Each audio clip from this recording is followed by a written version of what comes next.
Hello everyone, আপনারা সবাই কীরকম রয়েছেন? আমাদের তো মন একদমই ভালো নয়, যেহেতু আমাদের এখানে বান হয়েছিল, বন্যা হয়েছিল, কিন্তু এখন বন্যাটা চলে যাচ্ছে। অনেক আগেই হয়েছিল, তখন আমি ভিডিওটা করতে পারিনি, কারণ আমি তখন নিজস্ব মন মানসিক ভালো ছিল না, যেহেতু আমাদের পুরো মাঠের ধানটা জলে ডুবে কিন্তু অলরেডি পচে গেছে।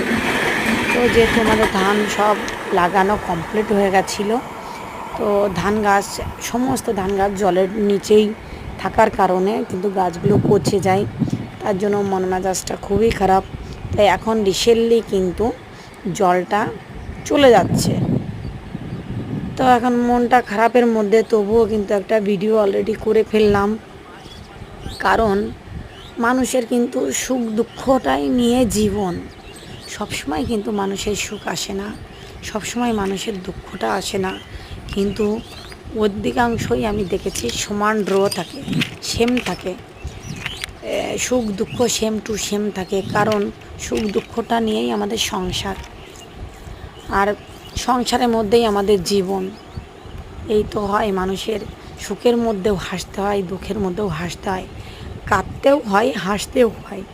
তা নাহলে তো বেঁচে থাকা বড় দায় হয়ে যায়, নাহলে তো বেঁচে থাকতে পারবে না।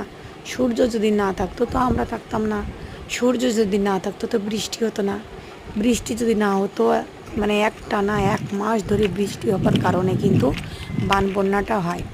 যদি এই বন্যাটা না হতো তাহলে এই ক্ষতিটা হতো না। এটা হচ্ছে সব প্রাকৃতিক জিনিস, তো এগুলো তো খণ্ডানো যায় না, সেটা আমাদেরকে মেনে নিতেই হবে, যেহেতু কিচ্ছু করার নেই। তো কী বলবো ফ্রেন্ডস, সবাই ভালো থাকবেন, সুস্থ থাকবেন, সবাইকে আশীর্বাদ করি, সবাই হাসি খুশিতে থাকুন, ভালো থাকুন, সুস্থ থাকুন, এবং আপনারা সবাই আশীর্বাদ দেবেন এবং দোয়া দেবেন। আপনাদের দোয়া নিয়ে, আশীর্বাদ নিয়ে আমি যেন আমার রাস্তায় এগোতে পারি।